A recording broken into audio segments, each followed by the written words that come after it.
DB Harun অনেকে বলে এটা তার একক সিদ্ধান্তে নাকি এটা হয়েছে। দিন শেষে আদেশ সাহেবের করুণ পরিণতি দেখছেন না, বেনজির সাহেবের কি পরিণতি হয়েছে দেখছেন না। আমরা ক্ষমতায় গেলে রাষ্ট্র কিভাবে পরিচালনা হবে এবং আওয়ামী লীগের চেয়ে যে আমরা হাজার গুণ অনেক উন্নত মানের একটি রাষ্ট্র আমরা প্রতিষ্ঠা করব, সেই কমিটমেন্ট জনগণের সামনে দিতে হবে। এই যে 28 তারিখে যে একটা বিশাল লক্ষ লক্ষ গণমানুষের সমাবেশ করলো বিএনপি, সেটাকে কিভাবে ডিবি হারুন অনেকে বলে এটা তার একক সিদ্ধান্তে নাকি এটা হয়েছে। সোনার ছেলে, প্রধানমন্ত্রীর সোনার ছেলে ভাই হারুন সাহেব, আদেশ সাহেব তো আপনার চেয়ে অনেক শক্তিশালী লোক ছিল নাকি? আর আপনি যার অধীনে বেড়ে উঠেছেন বেনজির সাহেব, তার শক্তিমত্তা তো আমরা দেখেছি। দিন শেষে আদেশ সাহেবের করুণ পরিণতি দেখছেন না, বেনজির সাহেবের কি পরিণতি হয়েছে দেখছেন না। আপনিও কি শেখ হাসিনার সোনার ছেলে হিসাবে দেশের মানুষের সাথে এইসব কর্মকাণ্ড আরও চালিয়ে যাবেন? 28 তারিখের ঘটনার মধ্য দিয়ে কিন্তু এটা হিসাব নিকাশ হবে ভবিষ্যতে। এবং আরও যারা যারা আছেন সোনার ছেলে বিভিন্ন জায়গায় বসে আছেন, নির্বাচনের কথা বলছেন, নির্বাচনেও যারা বসে আছে তারাও তো ওনার সোনার ছেলে। আজকে যে সব কিছুই লেজে গৌড়ে করে ফেলেছে, প্রশাসন নাই, আইনশৃঙ্খলা বাহিনী নাই, ব্যাংক খাত নাই, আর্থিক প্রতিষ্ঠান ধ্বংস, শেয়ার বাজার নাই, বিচার বিভাগ নাই। আপনি কোনটা ধরবেন? ইস্যুর কোনো অভাব নাই বাংলাদেশে, এবং প্রত্যেকটা ইস্যু নিয়ে এক একটা গণ আন্দোলন হতে পারে। বিচার বিভাগের কথা বলছেন, এই যে আমার হাবিব ভাইকে কি ব্যবহারটা করলো তারা, তার প্রতি যে অবিচার করা হয়েছে, কারারুদ্ধ করা হয়েছে। দুদুভাই মাসের পর মাস বেল পায় না, জেল খাটে, আবারও হয়তো ঢুকতে হবে। আপনারা দেখছেন যারা বেইলে ছিল তাদেরকেও ঢুকাই দেওয়া হচ্ছে। ইশরাককে কদিন আগে বিচার বিভাগও যারা বসে আছেন, ওরা কি ন্যায় বিচার করছে না? তারও এই প্রশাসনিক যারা কর্মকর্তা যেসব কর্মকাণ্ড করছে একইভাবে। বিএনপি বা অপোজিশনের নেতারা যারা আগাম জামিন নেয়, তারা যখন গিয়ে ওখানে সারেন্ডার করে, সেখানেও তাদেরকে ঢুকিয়ে দেওয়া হচ্ছে। এবং প্রধানমন্ত্রী বলেছেন যে তিনি অপোজিশনের মামলাগুলো দ্রুততম সময়ে শেষ করতে, অর্থাৎ তাদেরকে কনভিকশন দিতে হবে। আরে ভাই, কিসের নির্বাচন?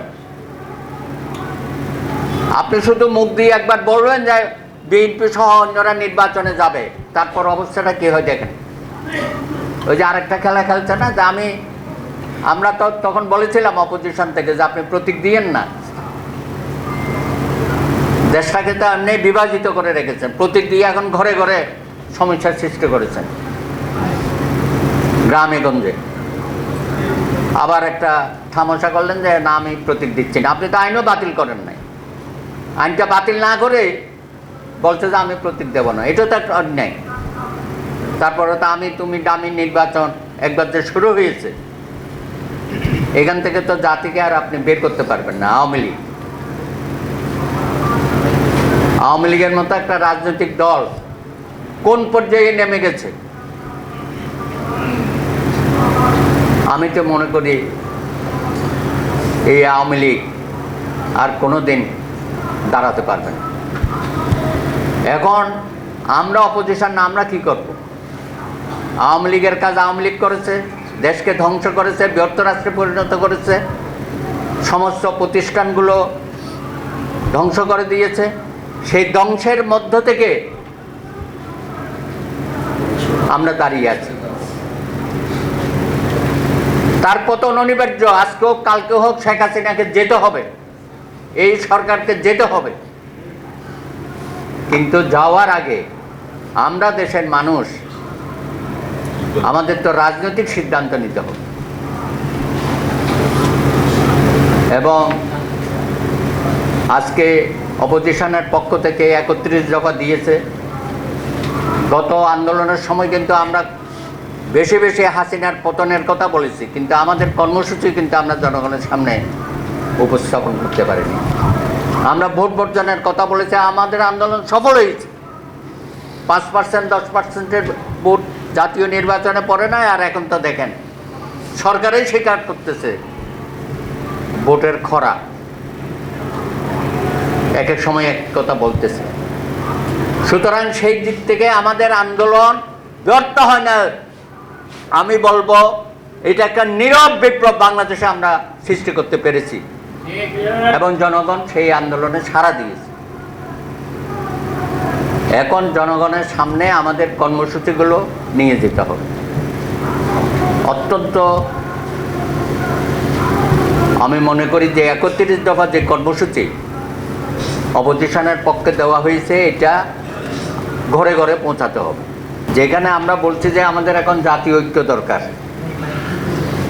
যে অপশক্তি, একটা দানবীয় শক্তি রাষ্ট্র ক্ষমতা দখল করে আছে, তার সাথে যে লড়াইতে নামছি আমরা, না এটা মোকাবেলা করতে গেলে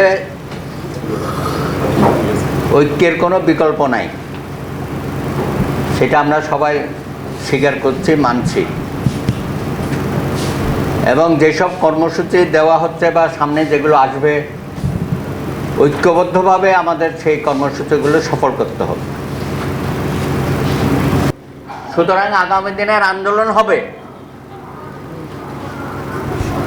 সমস্ত বাংলাদেশের যে অরাজকতার একটা পরিস্থিতি সৃষ্টি হয়েছে, সেই অরাজকতার বিরুদ্ধে একটা বিপ্লব সংগঠিত করে জনগণের ক্ষমতায়ন আমাদের মূল লক্ষ্য।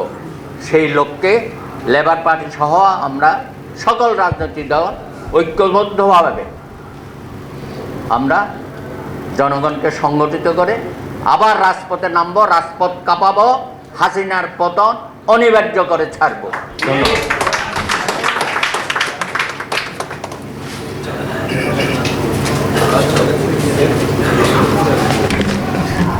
সংগ্রামী উপস্থিতি, ধারাবাহিক প্রহসনের নির্বাচন ও বাংলাদেশের গণতন্ত্রের ভবিষ্যৎ শীর্ষক আলোচনা সভায় এ পর্যায়ে বক্তব্য রাখছেন ডাকসুর সাবেক ভিপি